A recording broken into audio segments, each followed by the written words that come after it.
Muchísimas gracias por su preferencia en Mega Noticias TVC Informa. Le agradezco mucho al doctor Enrique Rojano Lastra, al jefe de la Unidad de Vigilancia Epidemiológica, doctor Gilberto Flores Izquierdo del IMSS, que nos acompaña hoy para poder platicar acerca de estos temas del COVID-19 que, bueno, verdaderamente representan una preocupación para muchos. Doctor, bienvenido. ¿Qué tal, Magda? Muy buenas tardes y todo el auditorio. Muy buenas tardes, doctor. Oye, platícanos, por favor. A ver, para empezar, estamos hablando de un rebrote, de un repunte en los contagios de COVID ante este incremento de casos que estamos teniendo en el país. Sí, Magda, cómo no. Mire, lamentablemente en nuestro país no podemos llamarle en este caso un rebrote. Estamos en un repunte y un repunte franco, donde lamentablemente, y lo repito de manera muy específica, el número de casos ha sido constante. No podemos solamente hablar de un rebrote porque realmente el primer punto de partida o la primera parte de la pandemia prácticamente no concluye. ¿Qué es lo que está ocurriendo en nuestro país en este momento? Prácticamente el número de casos se va obviamente a incrementar de manera específica por la presencia de la temporada invernal, pero no solamente es por el clima de la temporada invernal. ¿Qué es lo que está ocurriendo? No hay una información obviamente y específica con respecto a la medida de seguridad y se están relajando estas medidas. Estas medidas se están relajando de manera muy contundente y esto está haciendo de manera muy contundente también que existe un repunte específico de los casos. Esta parte es preocupante, Magda, por dos razones. La primera, porque realmente si no seguimos los protocolos de seguridad, esto va a seguir aumentando y el número de casos exponencialmente sigue creciendo, Magda. Necesitamos obviamente tomar las medidas muy en serio. Híjole, doctor, pero es que de verdad a veces resulta increíble ver que a la gente le sigue valiendo, ¿no? Y mira, te comparto, por ejemplo, algo que veíamos en Toluca este fin de semana. Se les ocurrió hacer un baile masivo. Y te pones a pensar y dices, bueno, ok, dicen que no había permiso por parte de las autoridades, pero a la gente le vale gorro y se sigue presentando en estas fiestas para inmunizarse y toda esta clase de términos que al parecer la gente no tiene muy claros. Y es por eso que te lo pregunto, a ver, háblanos acerca de esta inmunidad de rebaño. Ya en muchas ocasiones se ha dicho que es una falacia, que es absurdo que se crea en esta dinámica o en esta estrategia para verdaderamente salir avantes del COVID-19. No es válido hablar de ello, ¿sí? No, Magda, por este momento no. De hecho, esta enfermedad, como todos lo conocemos en el planeta, es nueva. Nunca antes la raza humana se había enfrentado a una situación como esta. Y obviamente SARS-CoV-2, este coronavirus, tiene características muy distintas a las que anteriormente hemos conocido. Es importante comentar que para que exista una inmunidad en rebaño en cualquier parte del planeta, debe de existir, por supuesto, una exposición previa en estas situaciones y que un gran número de personas, desde luego, a nivel mundial o a nivel de la población se infecte con este virus para poder llamar a una inmunidad en rebaño. Sin embargo, en este momento esto realmente debe de quedar de lado y muy responsablemente lo comentamos a la población que nos escucha. Esto no aplica para nosotros en este momento histórico de la pandemia. Estamos muy lejos siquiera de ello. Entonces, la inmunidad en rebaño realmente es un concepto que ni siquiera debemos manejar, al menos en este momento, Magda. Y que vale la pena hacer énfasis en ello de verdad, doctor, porque la gente a veces, híjole, se muestra demasiado incrédula y terminan creyendo una vez que ya tuvieron un caso cercano, cuando ya se les murió un familiar o cuando son ellos mismos los que terminan hospitalizados a raíz de esta pandemia. Hay que decir las cosas como son y eso es francamente algo de lo que está ocurriendo.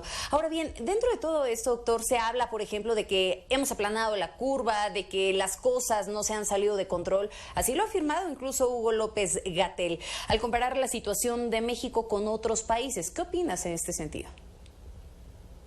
Magda, aritméticamente la curva puede estar aplanada, sin embargo, clínica y epidemiológicamente observamos muchas cosas. Realmente creo que para nadie obviamente podemos tapar el sol con un dedo. La situación de los casos sigue en aumento y las defunciones exponencialmente siguen aumentando. Estamos cercanos a 90,000 defunciones en nuestro país y creo que en este punto es necesario hablar de manera muy responsable. Respecto a las políticas públicas, desde luego en este caso en salud del gobierno federal, sin embargo, los números de casos no han descendido. Tenemos un pequeño descenso en el mes de septiembre, sin embargo, esto también depende mucho del número de pruebas que se ha realizado. Tenemos que ser muy conscientes de algo y muy específicamente.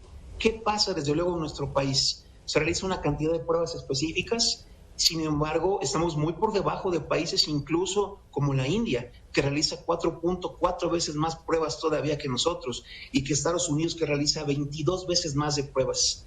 La raíz de la prueba, desde luego, es necesaria para hacer en este caso un confinamiento selectivo y poder encontrar un número de casos específicos y evitar que esto siga creciendo exponencialmente.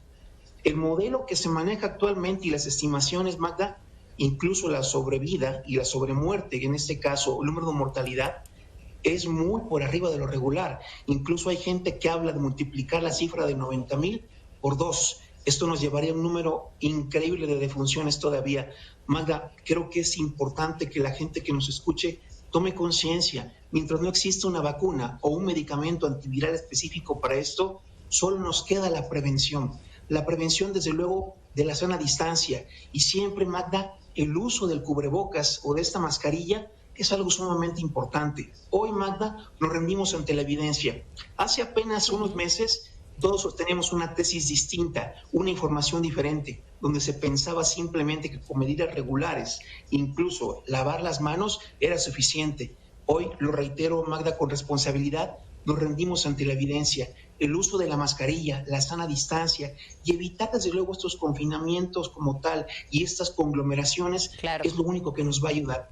Es lamentable, y lo sabemos muy bien, que lamentablemente la gente necesita, desde luego, trabajar. Sin embargo, hay que seguir medidas específicas.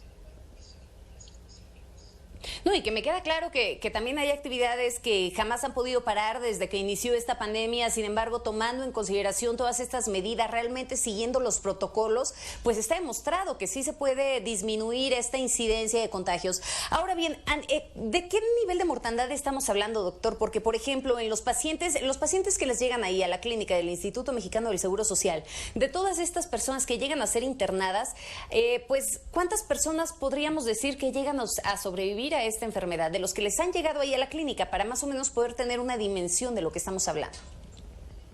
Claro, mire, Magda, aquí quisiera hacer una acotación y quizá guiar la información de una manera distinta para que tenga un mejor tenor en la comprensión.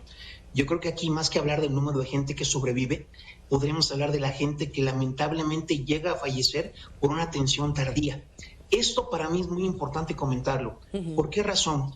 Muchas veces se maneja la información de quedarse en casa, y esto puede aplicar en algunas ocasiones. Sin embargo, ¿qué es lo que está pasando, Magda?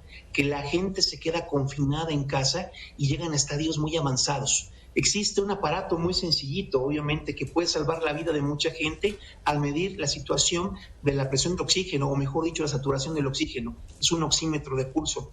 Magda, ¿qué requerimos realmente nosotros como personas y como pueblo mexicano? Necesitamos entender dos cosas. Entre más pronta sea la identificación de los casos y más pronta sea la atención, podemos llegar en este caso a un número mayor de personas que puedan evitar el deceso. Eso es lo que yo quisiera enfatizar. Y la otra, Magda, es muy importante comentar que los factores asociados de riesgo y comorbilidad están presentes en muchísima gente. Y además, Magda, si usted, por ejemplo, me ha tocado hacerlo con los compañeros de trabajo, interrogamos a las personas y vemos realmente cuál es el factor de riesgo asociado para la presencia, en este caso, de la infección por COVID, nos encontramos sorpresas muy grandes, y casi siempre, en su gran mayoría, son estas conglomeraciones y, por supuesto, la situación de la gente que se reúne de manera clandestina o se reúne para fiestas y se reúne para otras cosas más.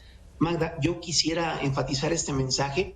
Bien, lejos de pensar en la situación del número de camas, porque eso es un indicador que se ha manejado como un indicador de éxito, y creo que esto, y lo digo de manera responsable, no es el número de camas disponibles, sino el número de gente que podamos salvar, reconociendo en etapas tempranas el proceso de infección. Esto para mí, Magda, y para mucha gente en la comunidad médica a nivel de todo nuestro país, es un punto sumamente importante.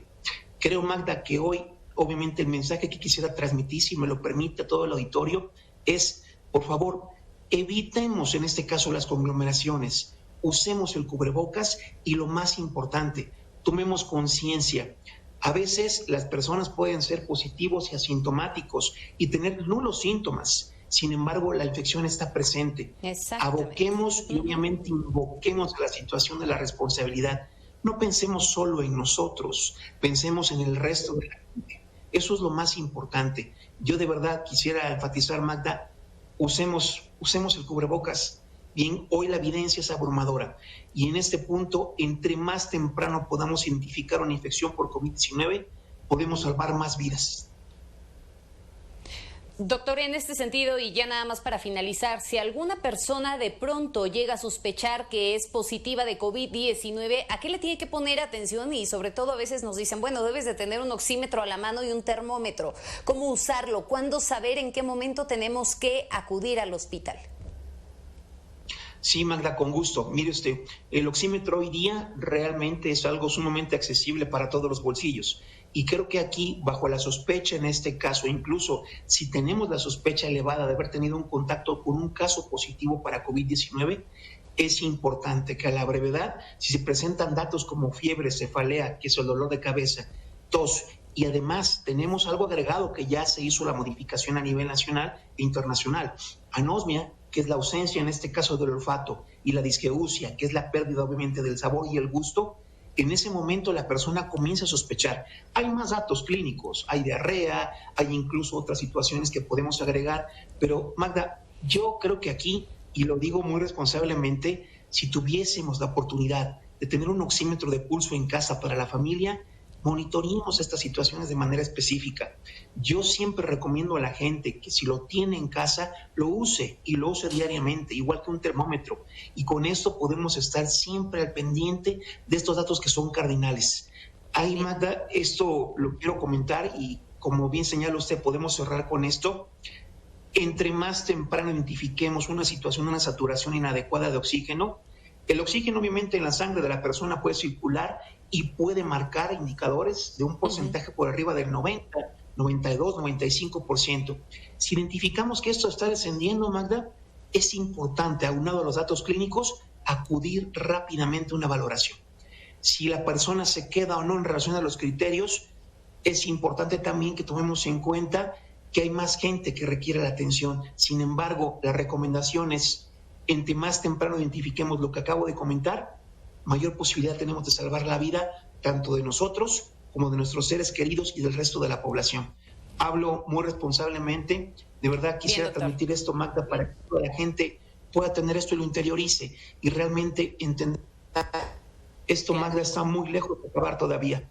Tenemos para un buen rato y lo más interesante de esto, la presencia de la sindemia, o sea, la unión del COVID con la influenza estacional. Y de verdad que es importante que la gente se lo tome en serio. Se están muriendo personas a raíz de la pandemia y bueno, si no tomamos conciencia, si no evitamos estas aglomeraciones, si no guardamos la sana distancia, si no nos cuidamos a nosotros mismos, pues nadie más lo hará, ¿no? Es también responsabilidad individual. Muchísimas gracias, doctor. A sus órdenes, Magda. Buena tarde. Pues ahí tiene usted todas estas apreciaciones que nos da el doctor Enrique Rojano Lastra. De verdad es importante, cuídese, cuide a los suyos, recuerde, puede ser asintomático y eso puede ser muy grave. Podría estar generando un contagiadero que ni siquiera se imagina y evidentemente con eso difícilmente saldremos pronto de esta pandemia. Hacemos un corte, regresamos para entrar a la recta final de Mega Noticias TVC Informa.